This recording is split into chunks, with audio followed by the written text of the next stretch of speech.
નમસ્કાર મિત્રો, રાહુલ બ્રધર્સની ચર્ચા સભામાં ફરી એકવાર સૌનું સ્વાગત છે.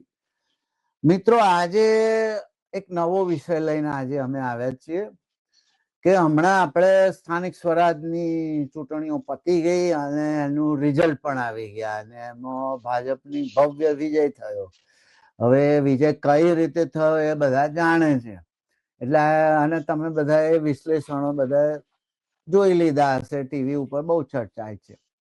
હવે આપણે એ વિશ્લેષણોમાં પડવું નથી, પરંતુ આજે આપણે એ રીતે વાત કરીએ કે લોકશાહીમાં જે લીડર હોય એ લીડર કેવો હોવો જોઈએ, એની કેવી ક્ષમતા હોવી જોઈએ, એની વિચારવાની કેવી રીતો હોવી જોઈએ, તો એની દ્રષ્ટિ કેવી હોવી જોઈએ, એ વિશે આપણે ચર્ચા કરીશું. કારણ કે લીડર વગર તો ચાલે નહીં. અલ્ફા લીડર દરેક જગ્યાએ હોય છે, રાજાશાહી હોય, સરમુખત્યારશાહી હોય કે લોકશાહી હોય.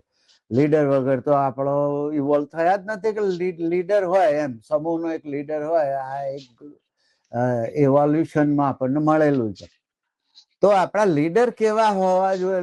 એમાં શું કે રાજાશાહી લોકશાહીમાં તો રાજાશાહી સરમુખત્યારશાહીમાં તો લીડરો બધું એક હતું, સત્તા ચલાવતા હોય, લોકોને પૂછતા નથી હોતા કશું.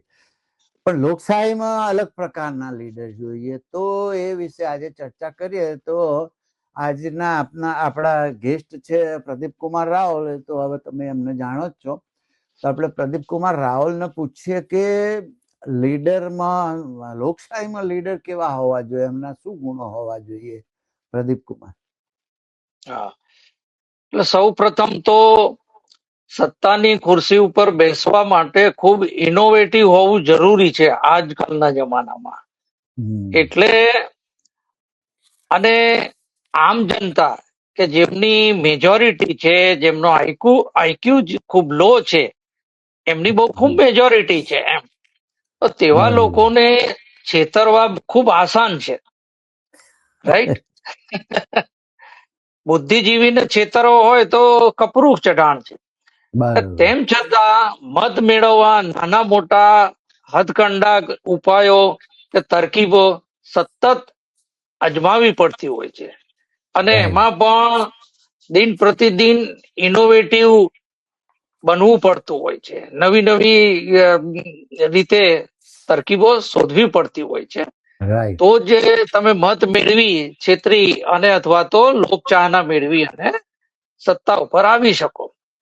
હવે આની અંદર ભલે કોઈ પણ નેતાનો આત્મા રાક્ષસી હોય કે તાનાશાહી હોય, પણ બહાર શું બતાવવાનું હોય છે કે હું બહુ આદર્શ શાસન કરતા છું. આ પબ્લિકે ખૂબ સમજવું જરૂરી છે. અંદરથી ભલે, પણ બહાર તો ખૂબ જ આદર્શ નેતા, મારામાં એ પ્રકારના બધા ગુણો છે એવું બતાવવું પડે છે. અને સદીઓથી એક આદર્શ રાજા નેતા કેવો હોવો જોઈએ એ જનમાનસમાં અંકિત છે,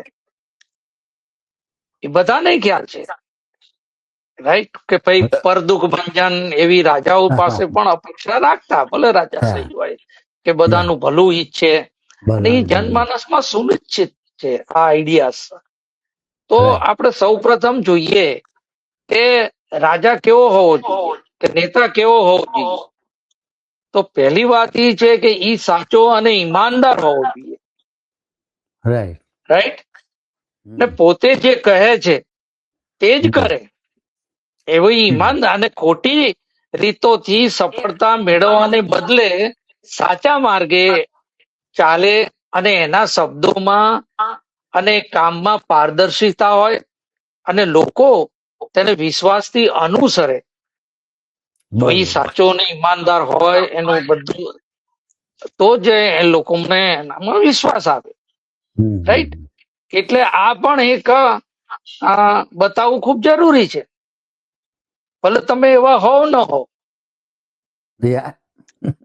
એટલે આપણે જયારે ખાસ કરીને આપણે સર્વોચ્ચ નેતાની વાત કરીએ, તો એમણે સૌ પ્રથમ ગુજરાતમાં જયારે સત્તા હાંસલ કરી કે કરવાની હતી, ત્યારે એમણે સૂત્ર આપ્યું હતું કે ખાતો નથી ખાવા દઈશ નહીં, રાઈટ? હવે આ બ્લેક મનીના જમાનામાં જે રીતે ચૂંટણી પ્રક્રિયાઓ થાય છે કે જેમાં 400-500 કરોડના જે આસામીઓ હોય એમને જ ટિકિટો મળતી હોય છે, એટલા બધા રૂપિયા હોય, બાકી કોઈ સામાન્ય માણસને એની કોઈ હેસિયત જ નથી. હવે આપણે જોઈએ કે હકીકતમાં મેદાન ઉપર શું છે. તો આજની તારીખે ગુજરાતમાંથી ઘણા પત્રકારો પણ કહી ચૂક્યા છે કે દરેક સરકારી મહેકમમાં ભ્રષ્ટાચાર બેફામ છે, સાહેબ. તો કહેશો ભાઈ ભ્રષ્ટાચાર બેફામ તમે કઈ રીતે કહી શકો છો? તો તમે જુઓ છેલ્લા કેટલા વર્ષોમાં કેટલા બધા બાંધકામો તૂટી પડ્યા, પુલ તૂટી પડ્યા કે જે ખરેખર 20-50 વર્ષ ચાલવા જોઈએ. અંગ્રેજોના જમાનામાં જે પુલ બન્યા છે એ ચાલે છે. તો આ નવા બનેલા પુલો કેમ તૂટી જાય છે? પૈસા કોણ ખાઈ ગયું, રાઈટ? બીજું એમને જોઈએ કે ભાઈ જેટલા વિપક્ષી નેતાઓ છે એમના ત્યાં ઈડીના આઈટીના દરોડા પડે છે. એમાંથી બે વસ્તુ હાસિલ થાય છે. એક કે એ લોકો ભયભીત થઈ અને પાર્ટી છોડી દે, બરાબર. બીજું કે પૂરતો આક્રોશ કે જનતાનું પ્રતિનિધિત્વ ન કરી શકે, કોર્ટ કચેરી જેલના ઓલા થાય એટલે એમની રજૂઆત નબળી પડે. અને ત્રીજો ફાયદો એ થાય કે ભાઈ આ લોકો ભ્રષ્ટાચારી છે, તો જ દરોડા પડે ને. જનમાનસમાં એવું થાય. હકીકતમાં આવા 90% કેસમાં કોઈ દમ નથી. બીજું સ્થળ આપણે મેદાન ઉપર જોઈએ, વાસ્તવિકતા શું છે કે આવા તમામ નેતાઓ જેના ઉપર દાગ લાગેલો છે એ બધા પાર્ટી છોડી અને સત્તાધારી પાર્ટીમાં ગયા છે. અને એક વોશિંગ મશીન જેવું નામ પણ અપાઈ ગયું છે. ત્યાં જાય એટલે ચોખ્ખા, બધા આક્ષેપો બધું ફીડલું વળી જાય છે. તો આમાં ક્યાં આવ્યું કે ભાઈ નેતા સાચો અને ઈમાનદાર ક્યાં આવી વાત? તમે જોઈ લો ડિફરન્સ. હમણાં નું જ સ્ટેટમેન્ટ છે આપણા ફાઇનાન્સ મિનિસ્ટર નિર્મલાબેન સીતારામન કે અમે કોઈ પણ ટેન્ટેડ એટલે દાગ વાળા નેતા હોય, ગમે તે હોય, ઇવન ગમે તે હોય, ટૂંકમાં એમના સ્ટેટમેન્ટ પૂરતી વાત કરીએ તો they are all welcome in our party. આ વિડીયો છે. એ સિવાય આમની પાર્ટીમાં જે રેપિસ્ટો છે કે જેના ઉપર આક્ષેપો છે અને ગુના બી અમુકમાં સાબિત થયા છે, કોઈ કાર્યવાહી નથી થતી. તો ક્યાં પારદર્શિતા રહી, ક્યાં ઈમાનદારી રહી? રાઈટ. એટલે આ વસ્તુ જનતાએ ચકાસવાની છે કે નેતા કેવો હોવો જોઈએ અને પરિસ્થિતિ શું છે, રાઈટ? હવે આપણે જોઈએ તો એમનું એક બીજું એક એનામાં એક વિઝન હોવું જોઈએ કે દેશને કઈ દિશામાં લઈ જવો છે. દ્રષ્ટિ હોવી જોઈએ, રાઈટ? હા, કે ભાઈ કે વિકાસના માર્ગે લઈ જવો છે એની સ્પષ્ટ એને સમજણ હોવી જોઈએ, બરાબર. હકીકતમાં તમે જુઓ કે એવું કઈ દેખાય છે આજે વિદેશ નીતિમાં તમે જુઓ તો ભારત ખૂબ જ પછડાટ ખાધી છે. એમણે જે મોટા મોટા વાયદા કર્યા, વિઝન આપ્યા કે ભાઈ એમ કીધું કે આજે જો ભાઈ કે ભાઈ હવાઈ જહાજમાં મુસાફરી કરે છે એ તો બાબુઓનું કામ છે. હું તો એવું વિઝન લઈને આવ્યો છું કે જો હવાઈ ચપ્પલ पहन रहे उनके लिए भी वो आसान हो जाएगा, હવાઈ જહાજ की મુસાફરી. આવું વિઝન હતું. એક વિઝન એવું હતું કે અમેરિકનો ભારતના વિઝા માટે લાઈન લગાવશે. આવું વિઝન. શું વાત કરો છો સાહેબ? વિઝનમાં તો પાછા પડે એમ નથી, પણ આજે આપણે જે વાત એનાલિસિસ છે કે બતાવે છે શું થાય છે. શું 2 કરોડ નોકરીઓ, રાઈટ? સ્માર્ટ સિટી દેખાય છે કે સ્વચ્છ ભારત 80 કરોડ લોકોને મુફ્ત અનાજ આપવું પડે છે. ડોલરનો ભાવ 100 રૂપિયા થઈ ગયો છે. પછી જે નોટબંધીના ફાયદા ગણાવ્યા હતા એ તમામ નોટબંધીના તો કોઈ ફાયદા અત્યારે જણાતા નથી કે ભાઈ ત્રાસવાદ ઓછો થઈ જશે, બ્લેક મની ઓછું થઈ જશે. કચ્છું જમીન ઉપર કોઈ કામ થયું નથી. પ્રચાર, ખાલી પ્રચાર. એટલે આ જે વિઝન જે રજૂ કર્યા છે એ વિઝનની બાબતમાં ટોટલી નિષ્ફળ ગયા છે. એ પ્રજાએ જોવાનું છે. અને આ જે આપને કહું છું કે સ્વચ્છ ભારત, અટલ મિશન, પ્રધાનમંત્રી આવાસ યોજના, દીનદયાલ અંત્યોદય યોજના, બુલેટ ટ્રેનના કોઈ ઠેકાણા નથી સાહેબ. 2025 સુધીમાં પૂર્ણ થઈ જવી જોઈએ. અને આ બધી યોજનાઓમાં જે પૈસા ફાળવ્યા છે એના ખાલી 20% પૈસા ખર્ચાણા છે. 20-21%. પછી ઓપરેશન સિંદૂર એમ માં કોઈ પણ સાહેબ દેશ આપણી સાથે ઉભો રહ્યો નહોતો ઉભો રહ્યો. ઉપરથી ડેલિગેશન મોકલવા પડ્યા બીજા દેશો. 5 રફેલ તોડી પાડ્યા. કોઈ અહીંયા બોલતું નથી. વિદેશથી સમાચાર આવે છે.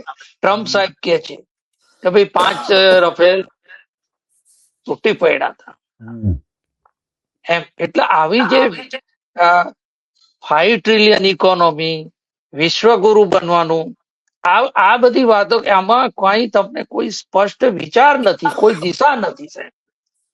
ખાલી એક જ દેખાય છે કે સત્તા કેમ ટકાવી રાખવી એની સમજ છે. એટલે આજે આપણે જયારે લોકશાહીમાં વાત કરીએ છીએ કે નેતા કેવા હોવા જોઈએ આપણી પાસે, અને એની જે કરણી અને કથનીમાં જે ભેદ દેખાય છે એ આપણી પાસે નથી. ત્રીજું, એમનામાં એક જે નેતા હોય ને સાહેબ, કે એની અંદર પ્રેરણા આપવાની ક્ષમતા હોવી જોઈએ, ઇન્સ્પિરેશન, કે એમાંથી લોકો ઇન્સ્પાયર થાય. આપણે ભૂતકાળની અંદર મહાત્મા ગાંધી હતા, સરદાર વલ્લભભાઈ પટેલ હતા, વાજપેયીજી હતા, જવાહરલાલ નહેરુ હતા. એવા નેતાઓમાંથી આપણને પ્રેરણા મળે, એક આપણામાં દ્રષ્ટિ ખુલે, અને એનાથી કે લોકોમાં ઉત્સાહ વધે, આત્મવિશ્વાસ જગાવે, જેથી પોતાનું શ્રેષ્ઠ આપે, લોકો પોતાનું શ્રેષ્ઠ આપે. રાઈટ? તો એના બદલામાં આપણે શું જોઈએ છીએ અત્યારે? કોઈ એમાં પ્રેરણા આપવાની ક્ષમતા દેખાય છે? વર્તન આખું જુદું છે. પ્રેરણાદાયી વાતો થાય છે, કોટ્સ રજૂ થાય છે, તો પણ તે મૂલ્યો ઉપર જીવતા નથી. તમે જોયું હશે, મોંઘી ગાડીઓમાં ફરવાનું, મોંઘા વસ્ત્રો દિવસમાં 3-4 વાર બદલવાના, વાતો મેં કોઈ પઢા लिखा नहीं हूं फिर भी कहा भीख मांग के खाया हो. एक बाजू એવું બતાવે, એક બાજુ કે मैं ऐसे पढ़ता हूँ, फोटोग्राफिक मेमोरी है, સતત બીજાની ભૂલો શોધવાની. આ કોઈ પ્રેરણાદાયી વ્યક્તિત્વ છે કે એમાંથી પ્રેરણા લઈ શકે? એક આ જે પદ છે ને એને મજાક બનાવ્યો છે એમ. રાઈટ? પછી એક સાહેબ બહુ મહત્વનો છે કે નિષ્પક્ષતા હોવી જોઈએ નેતામાં. આદર્શ નેતામાં ફેરનેસ હોવી જોઈએ, નિષ્પક્ષતા હોવી જોઈએ. ખાસ કરીને આપણા કોન્સ્ટિટ્યુશન મુજબ ધર્મ નિરપેક્ષતા હોવી જોઈએ. બધા સાથે સમાન વ્યવહાર કરે, ભેદભાવ ન રાખે, ન્યાય અને બંધારણમાં વિશ્વાસ રાખે. તો આ બધું બોલીને તો રજૂ થાય છે, બોલીને રજૂ થાય છે. અને એ બી કે જ્યાં જાય કે बुद्ध से मेरा गहरा नाता है, आदिवासी समाज से मैं जुड़ा हुआ हूँ, पंजाब से मेरा पुराना नाता है, चीन से पुराना नाता है, पठान का बच्चा हूँ, माँ गंगा का बेटा हूँ, बौरा समाज से मेरा बहुत पुराना रिश्ता है, यदुवंशी समाज से पुराना रिश्ता है. क्रिश्चियन समुदाय से भी मेरा पुराना रिश्ता है. બધે બધે બતાવે તો છે, પણ વાસ્તવમાં જ્યારે વોટ લેવાના થાય ત્યારે શું થાય છે? કોમની સામે ઉભા કરી દેવાના. હમ જાહેરમાં સમાનતાની વાત કરવી, પણ અંદર કાને પોતાના લોકોને ફાયદો આપવો. બરાબર.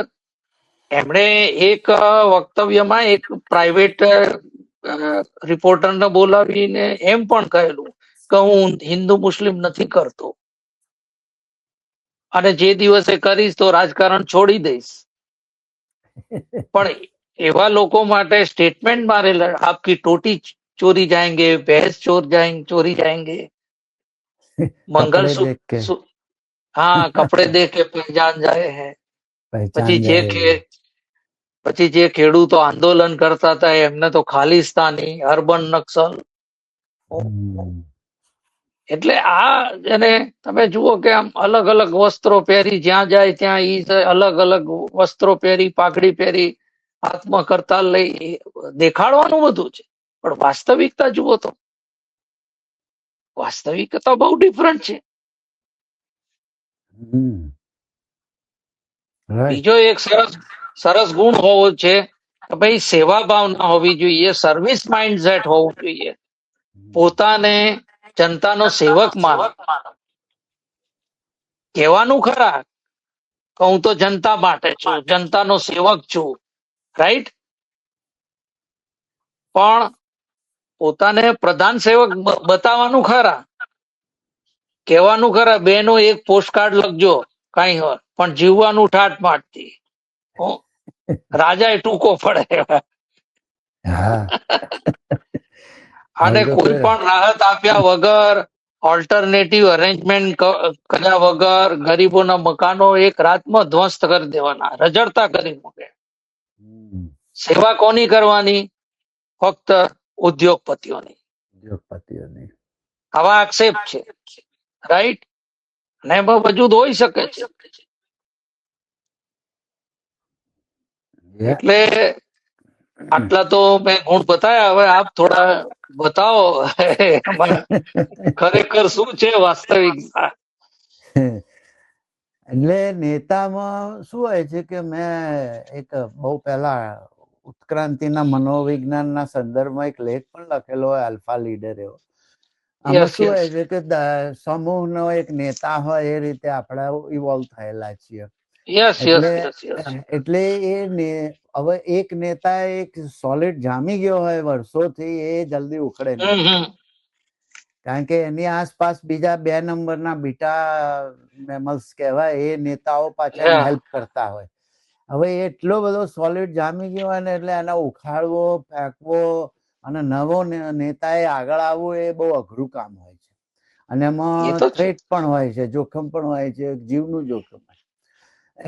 એટલે એ થ્રેટ ને લઈ, જોખમ લઈને પછી શું પ્રજાને પહેલી તો તમારે ભરમાવી પડે, વચનો આપવા પડે જાત જાતના. કારણ કે પ્રજા એક તો જૂના નેતાથી, રાજાથી કંટાળેલી તો હોય, પણ જોખમ બહુ હોય નવા નેતા માટે. તો એને પહેલા તો પ્રજાને એ કરવા માટે જાત જાતના વચનો આપવા પડે, ભલે એ વચનો પૂરા ના થાય, પણ પહેલા વચનો આપવા પડે, પ્રજા આકર્ષાય કે ભાઈ ચલો આ તો આના કરતા બહુ સારું કરશે, એટલે પછી એને ચૂંટીને લાવે કે રાજા તરીકે બેસાડે. પછી મનમાની કરવાની, પછી તો આપણે કઈ પ્રજા ગઈ તેલ લેવા, એકવાર પદ મળી ગયું. લોકશાહીમાં એવું જ હોય છે. એટલે આ બધા બહુ જ વચનો જાત જાતના આપ્યા શરૂમાં, કેટલા બધા આપ્યા.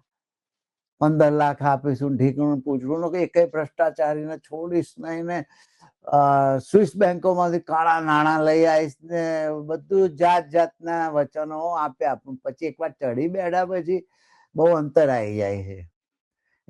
એમના જ વિડીયો તમે જુઓ ને તો તમને એવું લાગે કે આ બિલકુલ વિરુદ્ધ બોલેલા છે. એટલે વચનો તો આપવા પડે, એ વગર પ્રજા વોટ આપે નહીં. અને વોટ આપીને ચૂંટાયા પછી તો જે થવું થાય. એટલે લોકશાહી માટે, સારી સારી લોકશાહી માટે જનતાની સેવા કરવી હોય પ્રમાણિકપણે, તો પછી તમે જે બે ત્રણ ગુણો ગણાયા એમાં એક ગુણ નિર્ણય લેવાની પણ એક ક્ષમતા હોવી જોઈએ. કારણ કે હવે તો ગ્લોબલાઇઝેશન થઈ ગયું છે, બધા દેશો એકબીજા સાથે જોડાતા હોય રાજકારણવાળી રીતે, અને પોલિસી એ રીતે ઘડાતી હોય, કયા દેશનો મિત્ર બનાવો છે, કયા દેશને દુશ્મન બનાવો છે, એ બધું. એટલે નિર્ણય લેવાની ક્ષમતા એક તો જોરદાર જોઈએ, સમયસર ને યોગ્ય નિર્ણય. પાછો નિર્ણય તો બધા લઈ લે, પણ યોગ્ય નિર્ણય લેવાની ક્ષમતા નેતાની ઓળખ છે. ઇવન એમ કે મુશ્કેલ પરિસ્થિતિઓ હોય તો પણ એમાં એ નિર્ણય લેવા જરૂરી છે. અને એવી રીતે અત્યારે મુશ્કેલ સમય છે. હા, મુશ્કેલ સમય. અત્યારે મુશ્કેલ સમય છે જ. હમણાં જે બધા વોર ચાલે છે, અને વોરના લીધે અત્યારે કઈ બાજુ રહેવું કઈ બાજુ નહીં, તેલની ક્રાઇસિસ, એલપીજી બોટલની ક્રાઇસિસ થઈ જાય, ભાવ વધી જાય, તો આવા ટાઈમે બધું મુશ્કેલી છે. તો એ એક જમાનામાં હતા ઇન્દિરા ગાંધી ઉપર બી આવું જયારે થયેલું, બાંગ્લાદેશનું ઉપર જે જુલમ ચાલી રહ્યા હતા, ત્યારે એમણે મુશ્કેલ પરિસ્થિતિ હતી. કારણ કે કરોડો બાંગ્લાદેશીઓ ભારતમાં ઘૂસતા હતા, કારણ કે પાકિસ્તાની લશ્કર એમને મારી રહ્યું હતું, રીતસર ગોળીઓ જ મારી રહ્યું હતું, એટલે ભાગતા હતા. તો એ સમયે ઇન્દિરા ગાંધીએ એવી મુશ્કેલ પરિસ્થિતિમાં પણ નિર્ણય લીધો હતો. અને એ વખતે નિક્સન બી સામા પડ્યા હતા અને ધમકી આપતા હતા કે મારો નૌકા કાફલો મોકલીશ. તો ઇન્દિરાજી એ વખતે મુશ્કેલ પરિસ્થિતિમાં રશિયા જોડે મિત્રતા કરી અને જબરજસ્ત એ વખતે આવડત બતાવી હતી એમણે. હવે હકીકતમાં અહીં તો ઊંધું ચાલતું હોય છે. રજત શર્મા સાથે ઇન્ટરવ્યુમાં કેવું બોલતા હતા, મજાક ઉડાવેલી કે ओबामा करवानु શું કરવા, અને पाकिस्तान को लव लेटर नहीं लिखना चाहिए. इनको लाल आंख दिखाएंगे ने. હા, 142 કરોડ નો 34 કરોડ નો દેશ છે, અને આપણે પ્રેશર પેદા કરી શકીએ એવા છીએ. ચાઇના કો લાલ આંખ દિખાના હૈ, આ બધો દેખાવે, બધો કરતા હતા, બોલતા હતા, પણ પછી લીધા નહીં એક નિર્ણય. એ તો પછી કઈ લાલ આંખ ચાઇના દેખાડી ને. અને આ એમના ઇન્ટરવ્યુ થી એમના રાતોરાત લાખો ચાહકો બની ગયેલા. હા, એટલે મેં કેવો કહ્યું મરદ માણસ છે. હા, એ ઇન્ટરવ્યુ થી તો એ ચૂંટણી જીત્યા હોય એવો માલ થઈ ગયો. ગજબ નો માણસ છે કે આને કેવો જબરજસ્ત ચાઇના હમણાં આમ એટલે પેલું મેં ના કીધું કે વચનો આપવા પડે, એટલે એમણે આમ કહી દીધું કે હું બહુ સોલિડ છું નિર્ણય લેવામાં. બધા બોડી લેંગ્વેજ જ એવી હતી કે પાકિસ્તાનના ભૂખા બોલાવી દઈશ, ચાઇનાના બોલાવી દઈશ, આમ તેમ. એટલે લોકો બિચારા ભરમાઈ ગયા. અને પછી સરેન્ડર હો ગયે. પછી અત્યારે સરેન્ડર થઈ ગયા. ઓપરેશન સિંદૂર નું પરિણામ કઈ જોઈએ એવું આવ્યું નથી. પાછા એ તો કેમ્પો તો પાછા એના ચાલુ થઈ જતા હોય છે. જે ઇન્દિરાજી નિક્સન નું સામું કડક રહ્યા હતા અને ગાંઠ્યા નતા, એને ભાવ જ નતો આપ્યો, એ આજે આ ભાઈ સરેન્ડર થઈ ગયા છે. ને પેલા કેટલી બધી વાર 100 ટાઈમ્સ કહ્યું હશે કે મેં સીઝફાયર કરાયું, પણ એનો જવાબ આપી શકતા નથી, અને નતમસ્તકે ઉભા રહી જાય છે. હમણાં પણ એને બહુ એક ગંદુ નિવેદન આપ્યું કે ચાઇના અને ભારત તો નરક જેવા છે, નરક છે, અને લેપટોપ लेके घूमने वाले गैंगस्टर है. હા, એવું રીતે ઇટ્સ અ હેલ હોલ એટલે નરક. પણ આ ભાઈ હેલો હેલો તો સમજ્યા નહીં હોય, હેલો હાવાર્યું સમજ્યા આઈ ડોન્ટ નો. એટલે પણ કોઈ એનો એ નથી કરતા વિરોધ. અને એટલે આ રીતે એ ભાઈ નિર્ણય લેવામાં ભલે લોકોને જે લાગતું હોય, ભક્તો હોય, એમને એવું લાગે કે બહુ મહાન નિર્ણય લીધા, પણ તમે જ હમણાં કહ્યું કે એક પણ દેશ આપણા પડખે નતો. એક પણ દેશ નથી પડખે નતો ઓપરેશન સિંદૂર વખતે. અને તમે જુઓ કે જયારે ભારત પાક નું 1971 નું વોર થયું અને આપણે બાંગ્લાદેશ જુદું પાડ્યું ત્યારે રશિયા અને એવા કેટલાય દેશો આપણા પડખે હતા. રાઈટ. પડખે હતા, એટલા બધા દેશો આપણી પડખે હતા કે આપણે બિંદાસ લડી શક્યા હતા. અત્યારે કોઈ એક દેશ આપણી પડખે નહીં ને આપણે તો જાણે ગુનો કર્યો હોય એમાં ખુલાસા કરવા પેલા મંડળો મોકલવા પડ્યા, પ્રતિનિધિઓ બધા દેશોમાં મોકલવા પડ્યા. આપણે કઈ ભૂલ કરી, આપણે કઈ ગુનો કર્યો તો મોકલવા પડે. એટલે આ રીતે કરણી કથનીમાં આપ જમીનનો ફરક છે. બીજું એક તો જવાબદારી, એકાઉન્ટેબિલિટી હોવી જોઈએ. પોતાના નિર્ણયોની જવાબદારી સ્વીકારવી, ભૂલ થાય તો એને પોતે કબૂલ કરે એવો આદર્શ નેતા એવા હોવા જોઈએ. અને સુધારવાનો પ્રયત્ન કરે ને સફળતા મળે ત્યારે ટીમને શ્રેય આપે. પરંતુ અહીં તકલીફ એ છે કે શ્રેય બધું પોતે લેવું છે. શ્રેય તમામ પોતે લેવું છે ને ગડબડ થાય તો બીજાને માથે નાખી દેવું. એટલે જવાબદારીઓ સ્વીકારવી જ નથી. અને નહેરુના માથે નાખી લેવી. હા, અરે હજુ તો નહેરુને 1964 ગુજરી ગયા, કેટલા બધા વર્ષ થઈ ગયા તો હજુ નહેરુ માથે નાખે છે. અને તમે વાત કરી વિઝનરી નેતા હોવો જોઈએ, પોઈન્ટ કહો તો ભારતના આજ દિન સુધીના જેટલા પણ વડાપ્રધાન થયા ને એમાંથી નહેરુ જેટલો વિઝનરી નેતા એક પણ નહોતો. એક પણ એને જે સંસ્થાઓ સ્થાપી અને એના લીધે એ વખતે ભારત જોડે કશું નહોતું. એક 300 કરોડ રૂપિયા હતા આપણે બેંક, રિઝર્વ બેંક જોડે ફક્ત 300 કરોડ રૂપિયા હતા. એક કપિલ શર્મા જોડે આના કરતા તો વધારે રૂપિયા હશે આજે. એટલી મૂડીમાં માણસે કેટલા બધા ડેમ બનાવ્યા, ભાખરા નંગલ ડેમ, હીરાકુંડ ડેમ, કેટલી બધી સંસ્થાઓ સ્થાપીને ઈસરો અણુ સંસ્થાન ને એવા બધા. એના લીધે આજે આપણો વિકાસ આટલો લાંબો, તરત તો વિકાસ ના થઈ જાય ને, તરત તો ઈસરો કામ કરવાનું નથી. એટલે એ હરિયાળી ભાખરા નંગલ બંધ બનાવ્યા પછી પંજાબ જે ઘઉં પકવતા હતા ને તો આપણે લાલ ઘઉં મંગાવવા પડતા હતા અમેરિકાથી. ખાવાના ના ભાવે એવા ઘઉં કેનેડા થી અમેરિકા થી આવતા હતા. તો એના બદલે આપણે આખી દુનિયાને ઘઉં આપતા થઈ જાય એવી ખેતી થઈ, પણ એના પરિણામ લાંબા મળે. આ તો જાણ કે અમે કર્યું એવું થઈ જાય છે. એટલે એવો વિઝનરી, એટલે આ ભાઈ ને શું છે કે આ ભાઈ હોય કે બીજા બધા પાછળથી બધા આયા, એમ કોઈને શું જવાબદારી સ્વીકારવી હોતી નથી. પણ જસ લેવો હોય તો પોતે આવી જાય છે. માનો ઓપરેશન સિંદૂર કર્યું તો એમાં બલિદાન આપ્યા હશે તો આર્મીએ આપ્યા હશે, કોઈ બી ગુમ થયા હશે પાયલોટ કે ગમે તે લડ્યું તો આર્મી લડતી હોય છે. પણ ઇન્દિરા ગાંધી ક્યારે આર્મી નો ડ્રેસ પહેરીને ફર્યા નથી. ઇવન પેલું ઓપરેશન વિજય કારગિલ યુદ્ધ વખતે વાજપેયીએ પણ કદી આર્મીના ડ્રેસ પહેર્યા નથી. અને આર્મીને પૂરો શ્રેય આપ્યો તો વાજપેયી સુધી. આ ભાઈ તો આર્મી નો ડ્રેસ પહેરીને જાણે પોતે જ ઓપરેશન સિંદૂર એકલા જ લડ્યું હોય એવી રીતે આખા બધે પોસ્ટરો એમના જ ને. તમને નવાઈ લાગે. એટલે પછી ફોટા પડાવવા સૌથી આગળ આવી જતા હોય છે. હા, કોઈ મેડલો લઈને આવે તો પછી ફોટા એમની જોડે પડાવવાના. પણ પછી પેલી મહિલાઓ પહેલવાનો ફોટા પડાયા, એમને ન્યાય જોઈતો તો ત્યારે ના આપ્યો. ને એ જે શોષણ કરતાઓ હતા, જાતિ શોષણ કરતા હતા, એમને ટિકિટો, એમના છોકરાને ટિકિટો આપી.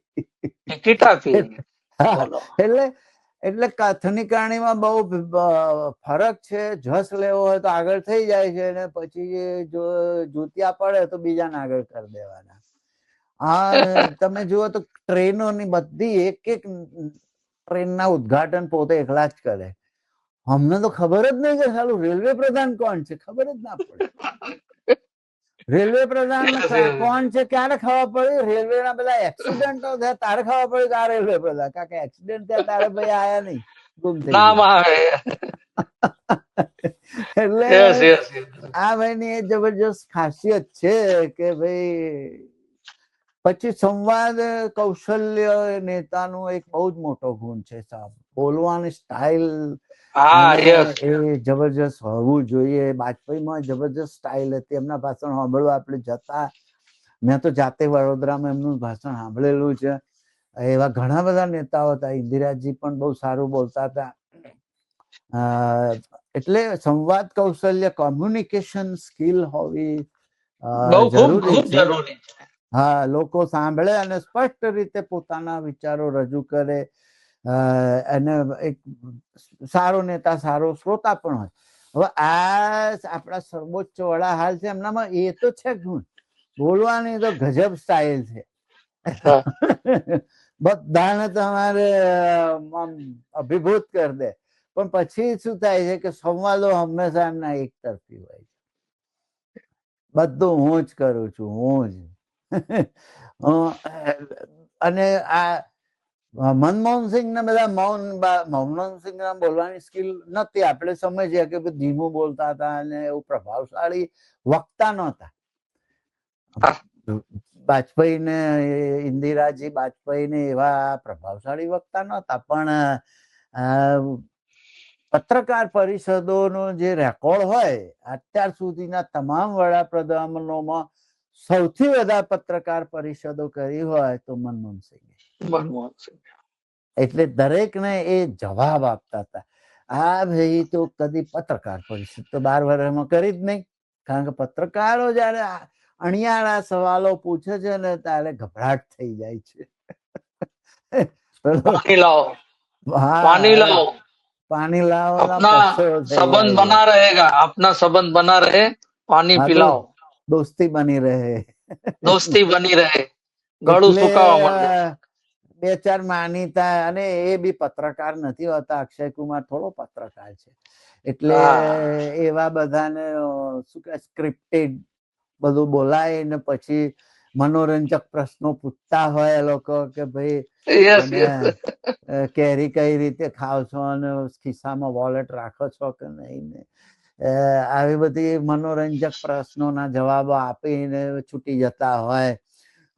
અને પછી પોતે મન કી બાત જ કરવાની, મોનોલોગ જ કરવાનું, કોઈને જવાબો આપવાના નહીં. એમાં પછી જાત જાતની હોશિયારીઓ મારવાની અને પ્રજાને બસ આમ ઇમોશનલ કરી દેવાનું કે મને 50 દિવસ આપો, પછી મને અહીં લટકાઈ દેજો, નામ ને તેમ. એટલે એ બોલવાની તો સ્ટાઇલ છે, પણ એનો દુરુપયોગ થાય છે ને. જે કરણીમાં આવે ને, કથનીમાં આવી જાય છે, કરણીમાં આવે તારે ગુમ. પછી 50 દિવસ શું 100 દિવસ શું થઈ જાય તો પછી કોઈ યાદ કરે નહીં. અને એમાં તો એવું બોલેલા 50 दिन मुझे दे दो, 50 दिन मेरी कोई कमी रह जाए, मेरी कोई गलती निकल जाए तो किसी भी चौराहे पर लाके खड़ा कर देना, देश जो सजा देगा वो मैं भुगतने के હવે આવડી મોટી હસ્તીને કોણ કોણ લઈ આવશે ચોરાહે ઉપર? કેટલી અવાસ્તવિક વાત છે. પછી ભાષાનો પ્રોબ્લેમ થાય અંગ્રેજીમાં, ઇટ્સ ઓકે, એનો તો કઈ બહુ મહત્વ નથી હોતું. ઘણા બધા વિદેશી નેતાઓને અંગ્રેજી નથી આવડતું હોતું, પણ એનો એ ડોળ નથી કરતા કે મને આવડે છે. એવું ડોળ ના કરે લોકો કે નથી આવડતું ને એનું ટ્રાન્સલેટર એનું કરી નાખે. કેટલાય લોકો ના આવડતું હોય, એમાં કઈ નાનમ નથી. પણ આ મને બધી સમજ પડે છે ને એ રીતનો જે ડોળ કરવા જાય છે એમાં પકડાઈ જાય છે. અને પછી એ લોકો એમની હાંસી ઉડાવે. એ નતું કરવાનું, ના કરવું જોઈએ, નથી આવડતું તો એમાં શું થઈ ગયું? ભાષા છે તો આવડે ખરી, ના આવડે એમાં નાનમ શું? બરાબર બરાબર. હા, એટલે એ જે ડોળ કરે છે કે મને બધી સમજ પડે છે ને એમાં ગડબડ થઈ જાય છે. પત્રકારો, આપણા પત્રકારો તો એને ના ચગાવે, પણ બહારના પત્રકારો તો ચગાવતા હોય છે. એટલે બધું લગભગ PR ટીમ દ્વારા બધું એ થતું હોય. ભાષણોમાં 2 ભેંસ હોગી તો એક લે જાયંગે, મંગલસૂત્ર ની વાતો કરશે ને કપડો સે પહેચાન જાયગે, એવી બધી વાતો આદર્શ નેતાએ તો ના જ કરવી જોઈએ. પણ આપણે તો આદર્શતા કઈ છે એ ખબર નથી પડતી ને. એટલે આમાં કથની નકરણીમાં આપ જમીનનો ફેર છે, બીજું કઈ ડેફિનેટલી. જયારે નહેરુ ને બધા નેતાઓ કેવા હતા કે એ જે બોલતા એવું કરતા, અને કથની કરણીમાં ભેદ નહોતો રહેતો, એ જે બોલતા એવું જ વર્તન કરતા હતા. ગાંધીજી એ જુઓ ને આખી જિંદગી પોતળી પહેરી, એટલી જેવું એમણે જોતા હતા, વિચારતા હતા કે મારો દેશ ગરીબ છે તો મારે આ રીતે આટલા બધા કપડા નથી પહેરવા, તો એમણે જાતે જ ના પહેરે. પેલા હું ઓછા કરું પછી કોઈને કહું ને, એટલે પેલા હું ગોળ છોડી દઉં પછી હું કહું કે ભાઈ ગોળ ના ખાશો. પણ આમને તો કહેવું છે, બધી વાતો બહુ મોટી મોટી કરે, પોતે તો 5 જોડ કપડા બદલવા. આટલું તો અમેરિકાનો પ્રેસિડેન્ટ નહીં બદલતો, એ તો એક સૂટ પહેર્યો એ પહેર્યો પછી બીજ દાળ કાઢે. અને બીજું જે બહુ જ મોટી જે હોશિયારીઓ મારવામાં આવે છે, તમે હમણાં કહ્યું કે આ ખરેખર ઉદ્યોગપતિઓની સરકાર છે, ઉદ્યોગપતિઓની સેવા કરે છે. તમે કહ્યું એમાં 16 લાખ કરોડના દેવા એમણે એ કરેલા છે, માફ કરેલા છે. અને એની જગ્યાએ ગરીબોને તમે જુઓ તો હમણાં જ એક દાખલો જોયો તો કે એક ભાઈ હતો, એની બહેનનું હાડપિંજર લઈને ફરતો હતો અને બેંક આગળ જઈને નાખ્યું કે બેંકોએ એને કહ્યું કે તું એ માણસ લઈ આય 19,000 રૂપિયા માટે, કાં તો બધા પ્રમાણપત્ર લઈ આય. એ ભાઈ મથ્યો તો હશે ને, મળ્યા નહીં હોય અથવા બધા લાચ રૂચુત માંગી હશે, જે હોય તે એ કંટાળીને કબરમાંથી એનું હાડપિંજર લઈને આવ્યો. તો આ તમે વિશ્વગુરુ આ રીતે તમે એવું કહો કે ચોથું અર્થતંત્ર બની ગયું, હવે તો જો કે 6ઠ્ઠા નંબર પર આવી ગયું, પણ એ અર્થતંત્ર એવું બને એનો અર્થ શું? માથાદીઠ આવક તો જોઈએ લોકોને એક બેંકોમાં. અને બેંકો પણ જુઓ, ઉદ્યોગપતિઓ કરોડો અબજો રૂપિયા લઈને ભાગી જાય તો બેંકો નથી બોલતી, અને એમના લોનો ફટફટાલ દે, પણ ગરીબ માણસને 19,000 રૂપિયા માટે બિચારાને કબર ખોદી લાખ લઈને આવવી પડે. એટલે આને આપઘાત કરે, સુસાઇડ કરતા હોય છે ખેડૂતો 5-25,000 કે લાખ 2 લાખ માટે.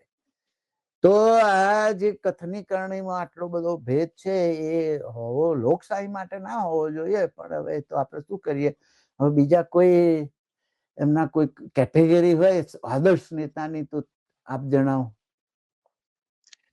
એક એમનામાં તો એક શિસ્ત અને સતત પ્રયત્ન, ડિસિપ્લિન અને કન્સિસ્ટન્સી, એ પોતે નિયમિત અને મહેનતુ હોય.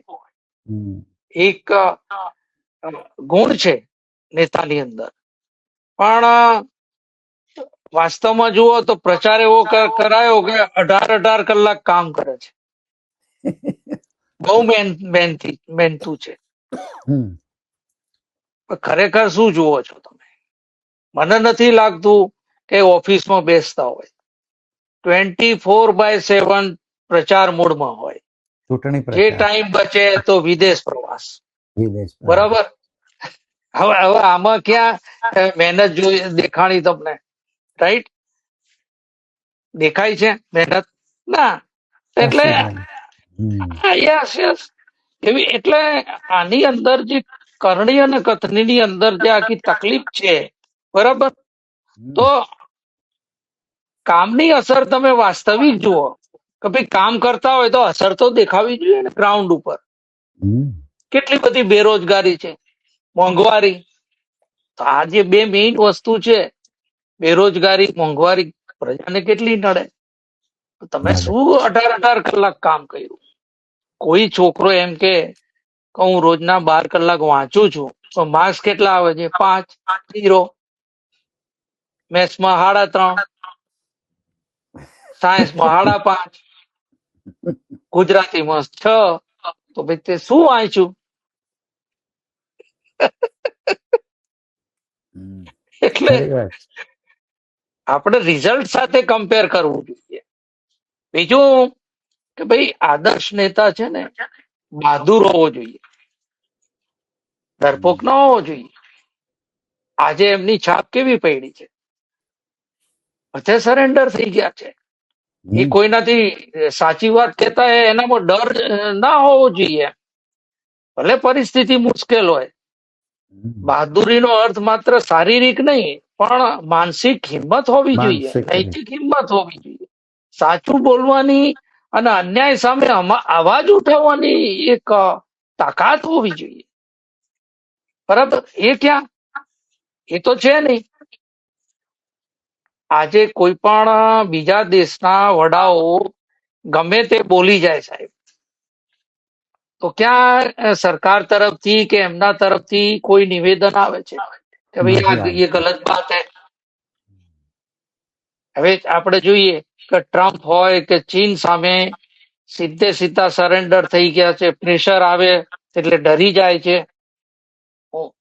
અને જે સલામત અથવા જે લોકપ્રિય મુદ્દાઓ હોય એના ઉપર જ વાત કરવાની, બહાદુરી એમાં બતાવવાની, પણ જ્યાં જોખમ હોય ત્યાં નહીં બતાવવાની.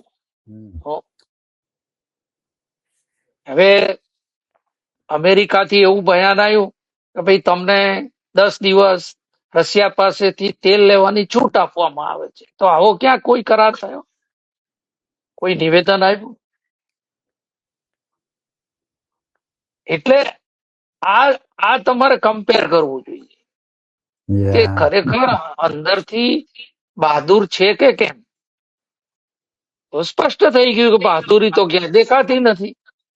બરાબર?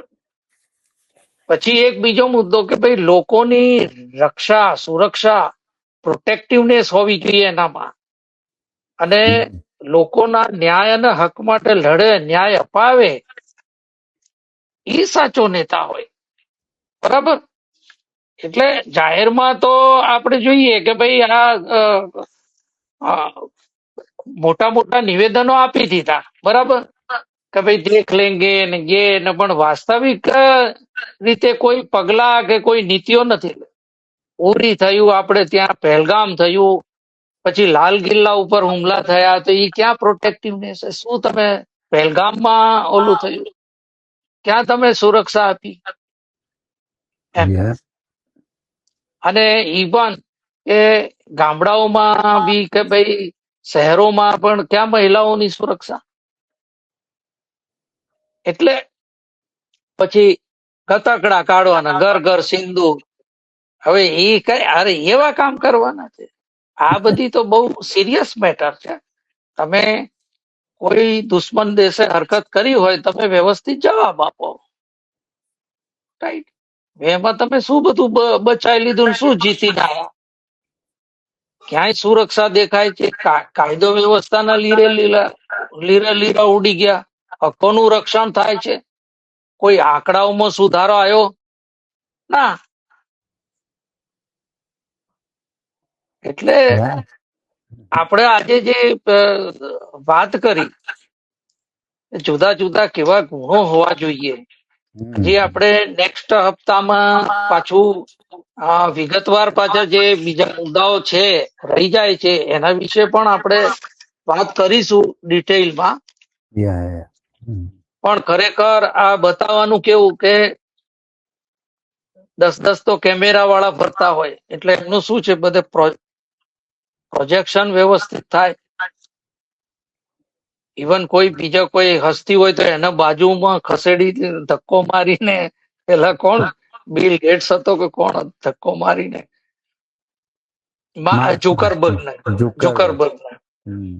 ભાઈ વચ્ચેના ફોટા આવવા દે. પછી રસ્તામાં કાગળિયું પડ્યું હોય, હોટલ પડી હોય તો ઉઠાવવાની, લોકોને લાગે શું નેતા છે યાર, એ કેટલું આમ સ્વચ્છ ભારતમાં માને છે, પણ કામ શું કર્યું? કેટલા નિખાલસ છે, કેટલી સાદગી છે. એટલે આ બધી જે હકીકતો છે ને સાહેબ, આખું બહુ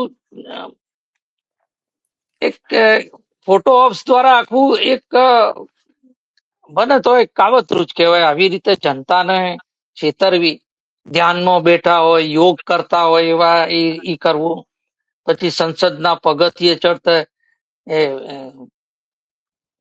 સંસદના પગે લાગવું, ધાર્મિક સ્થળોની મુલાકાત લેવી, પૂજા કરવી. હા, બધે કેમેરા હાજર જ હોય. અને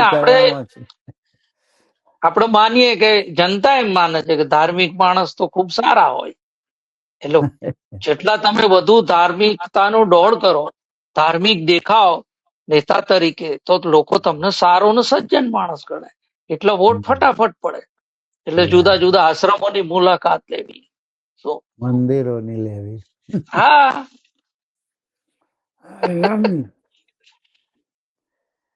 ઓકે, તો મિત્રો હવે બીજા બધા જે પોઈન્ટ્સ છે એ બીજા એપિસોડમાં આપણે ચર્ચીશું. ચોક્કસ. અને આજની ચર્ચા હવે અહીં પૂરી કરીએ. આદર્શ નેતા કેવો હોવો જોઈએ અને કેવા છે એની વિશ્લેષણ કર્યું. અને બીજા પોઈન્ટ હવે નેક્સ્ટ એપિસોડમાં ચર્ચીશું. ત્યાં સુધી આવજો. નમસ્કાર, બાય બાય. નમસ્કાર, બાય બાય.